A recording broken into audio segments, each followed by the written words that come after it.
Una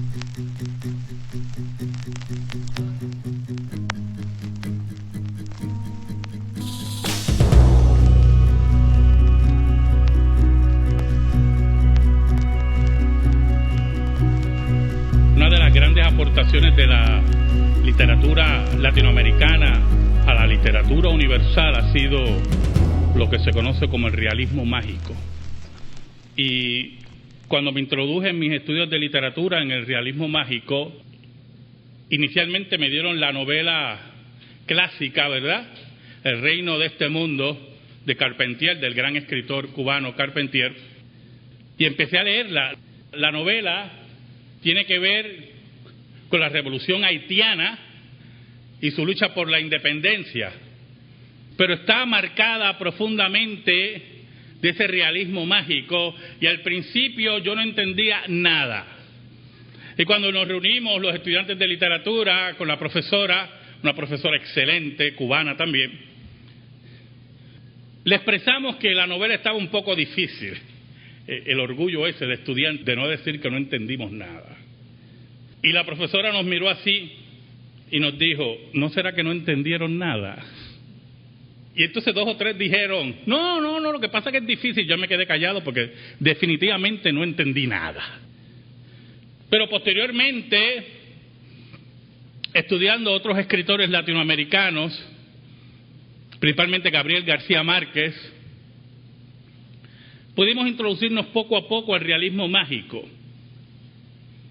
Y poco a poco entendimos que la realidad que vive el mundo hoy, el mundo de pecado que nos rodea, parece mágica, pero toca las fibras profundas de cada ser humano. 170 millones, hermano.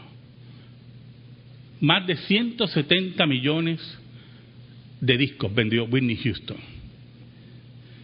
la cantante pop más exitosa de la historia, rodeada de magia, de candilejas.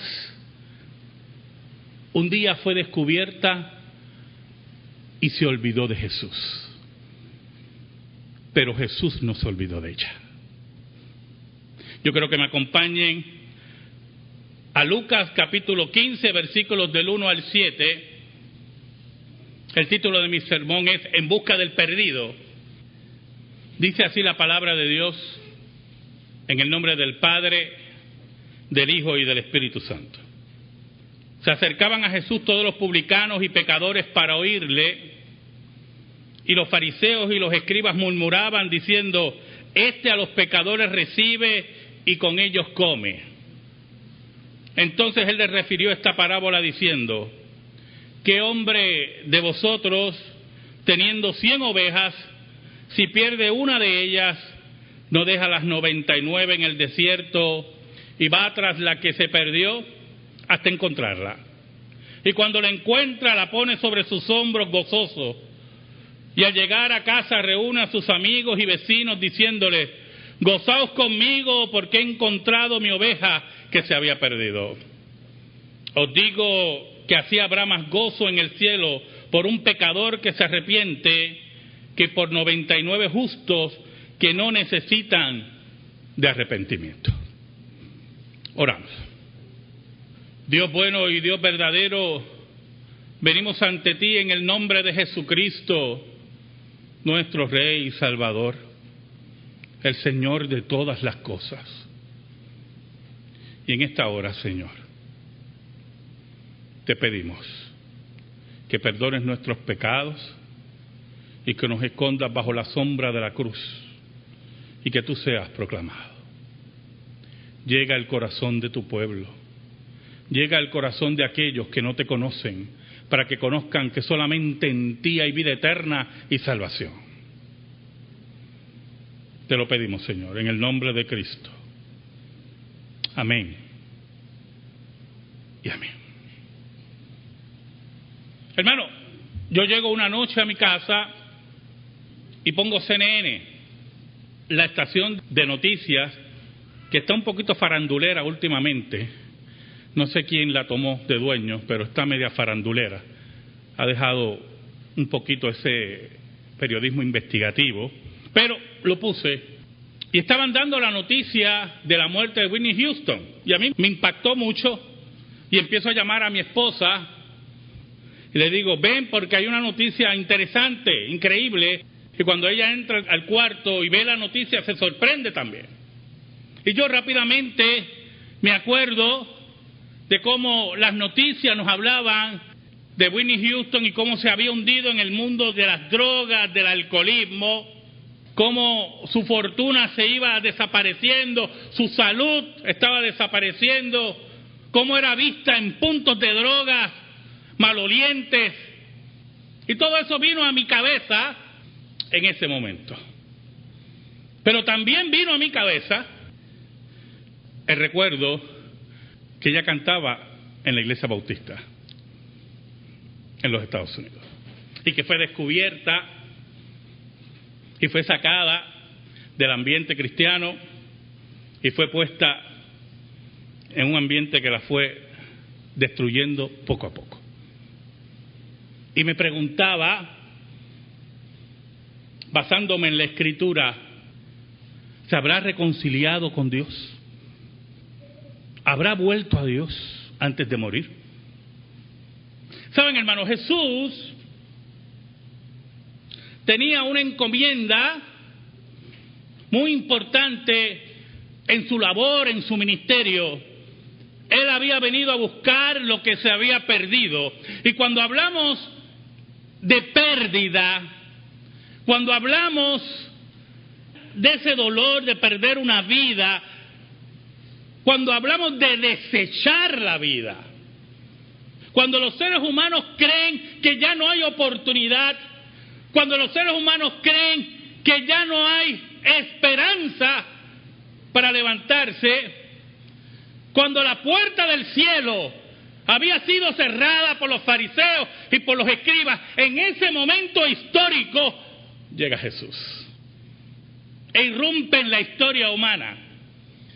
Y como le he dicho anteriormente en otros sermones, los fariseos que odiaban al pueblo, que no toleraban al pueblo, que creían que era un pueblo maldito, como dice otro de los evangelios, se sorprendían cómo la gente buscaba a Jesús para escucharlo.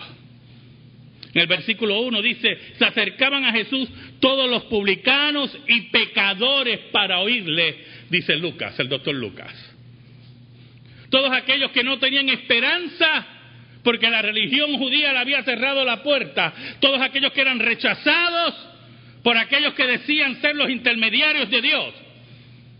Todos aquellos que eran malditos para el concepto religioso del tiempo de Jesús. Esos fueron a oír a Jesús. Y Jesús, de buena gana, con profundo amor, les hablaba del reino de Dios y de la oportunidad de entrar en el reino de Dios, en el reino que Él establecería, en el reino que Él anunciaba: arrepentíos y convertidos porque el reino de los cielos se ha acercado. Era el mensaje certero, era el mensaje que dejaba al lado la conversación fofa de los fariseos y de los saduceos y daba el conversatorio viril que se establece en las Escrituras, en la revelación de Dios, en esa revelación que no tiene reversa, en el progreso del reino de Dios. Y le hablaba de la oportunidad de entrar al reino de Dios. Oiga, hermano, qué tremenda oportunidad de entrar al reino de Dios. El versículo 2 nos dice: y los fariseos y los escribas murmuraban diciendo, este a los pecadores recibe y con ellos come. Esa conversación, hermano, de baja calidad, por lo debajo, ¿verdad? El chisme, la murmuración hiriente, la murmuración que viene del corazón que no conoce a Dios.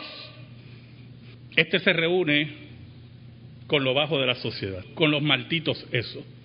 Y Jesús los escucha.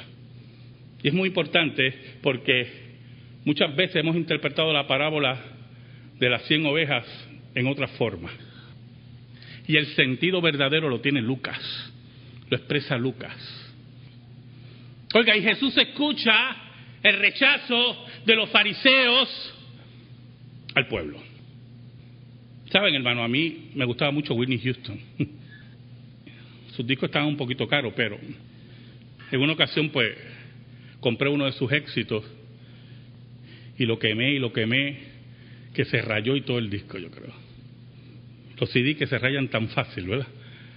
Y en vida leía su biografía antes que ella sucumbiera y sabía que se había alejado de Dios. Y me preguntaba, interesante, en tiempos pasados, 1 año, 2 años atrás, decía, y decía, si esa muchacha volviera a los pies de Cristo, si ella recordara lo que le enseñaron sus padres, si ella recordara que ahí en medio de la oscuridad de las drogas, en medio de la oscuridad del alcoholismo, en medio de todo el rechazo de la sociedad, Jesús está en medio de esa oscuridad. Jesús la está buscando. Cristo oye a los fariseos y en forma certera, como maestro, les llama la atención con una parábola. Entonces él les refirió esta parábola diciendo, ¿qué hombre de vosotros, teniendo 100 ovejas, si pierde una de ellas, no deja las 99 en el desierto y va tras la que se perdió hasta encontrarla? La imagen es muy poderosa, hermano. Es Dios buscando a los suyos, buscando a sus ovejas, buscando a aquellos que dejaron el redil. Es Dios moviéndose por los riscos, por las montañas, por las dificultades, buscando a aquel que le pertenece. Es la imagen del maestro, del pastor que ama profundamente a los suyos y los busca y le da calor y le da alegría y le da esperanza. El fariseísmo no entendía eso. Los escribas, los rabinos enseñaban que todo el tiempo el hombre tenía que buscar a Dios, pero que Dios buscara a los suyos. No, esa imagen era ajena al rabinismo del siglo I en el tiempo de Cristo. Es la imagen del Dios que se acerca a aquellos que tienen obras dignas de que Dios se acerque a ti. No es la imagen del Dios que se acerca a aquel que necesita la salvación, aquel que necesita el perdón de Dios. Es la imagen del Dios grosero, el Dios que no tiene misericordia. Es el ídolo de los fariseos que Jesús está destruyendo con esta parábola. El versículo 5 nos dice, y cuando la encuentra la pone sobre sus hombros gozoso. Y yo creo que la imagen es increíble, yo hermano. Dios se acerca a ti, te busca a ti, no importa cuántas veces le diste la espalda, Dios se acerca a ti y te busca a ti. Y Él mismo te toma en sus brazos y te pones sobre sus hombros. Dios mismo te carga, Dios mismo te perdona, Dios mismo te da esperanza. ¿Saben? En una entrevista, Whitney Houston dijo que sí, su esposo la había hundido en el mundo de las drogas. Yo personalmente tengo una filosofía basada en la Escritura. Nadie obliga a nadie. ¿Me oyó? Eso me sonó a la excusa adámica, la mujer que me diste. Pero añadió en la entrevista, mi esposo es mi droga. Estaba tan atada emocionalmente a él que él la dirigía como un perrito faldero, gastaba su dinero y se hundían en un mundo sórdido, sin esperanza. Jesús añade, el versículo 6, hermano. El versículo 6 es tremendo, ¿yo? Y al llegar a casa, reúne a sus amigos y vecinos diciéndoles, gozaos conmigo porque he encontrado mi oveja que se había perdido. No solamente Dios te busca, Dios busca a los suyos, No solamente Dios los levanta, los recoge, los cura, no importa estén heridos, no importa que estén marcados, allí está Jesús, sino que anuncia al mundo: vengan conmigo y vean. Vengan conmigo aquellos que nos quieren esconder porque hemos conocido a Jesús. Aquellos que no quieren que afirmemos que somos pecadores y por Jesús somos salvos. Jesús le dice al mundo: vengan conmigo porque la oveja que he perdido la he encontrado. Gócense conmigo. Es el anuncio de Dios de la derrota del pecado y de los enemigos de Dios. Porque todo aquel que es enemigo de la gracia es enemigo de Dios. Es la trompeta de Dios que anuncia la intervención salvífica de Jesús en la historia de la humanidad. ¿Saben, hermano? Yo seguí meditando después de la muerte de Whitney Houston y tengo que admitir que tenía un poquito de coraje. Coraje por la pérdida de una vida. Yo odio la muerte. Jesús odiaba la muerte. Nunca se olviden de eso. Yo siempre se lo he dicho. Frente a la tumba de Lázaro, cuando la Biblia dice que se conmovió, se lo he dicho muchas veces, que se conmovió, en el griego la imagen es que se indignó ante la muerte que llevó a su amigo. Y tenía un poco de coraje por la pérdida de esa vida. Y empecé a leer los reportajes, todo lo que aparecía, teniendo mucho cuidado de esa intención que tiene el ser humano, que a última hora salva a todo el mundo. Usted lo ha leído, ¿verdad? Todo el mundo está en el cielo. Hitler está en el cielo. Yo no sé, todo el mundo está en el cielo. Y esa intención de salvar a todo el mundo, teniendo mucho cuidado con eso. Leí un reportaje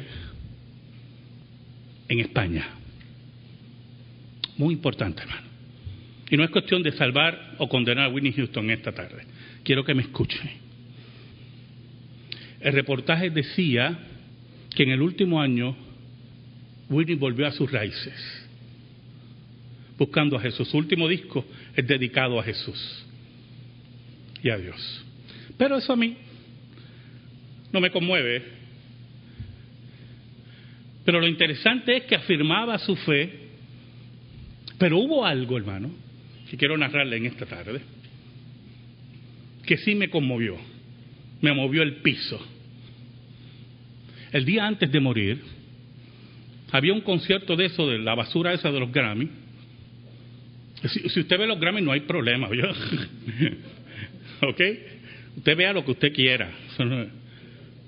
Yo no pierdo.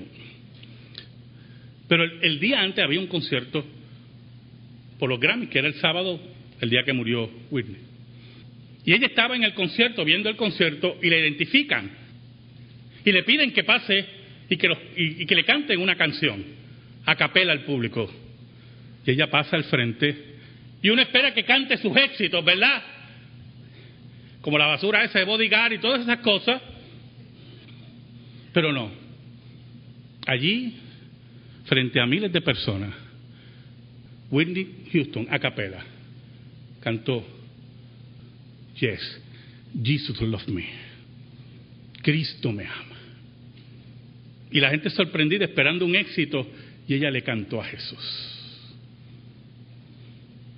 Y eso sí me dio duro, porque uno de los graves problemas cuando nos alejamos de Dios es el profundo orgullo y la soberbia de creernos independientes de Dios.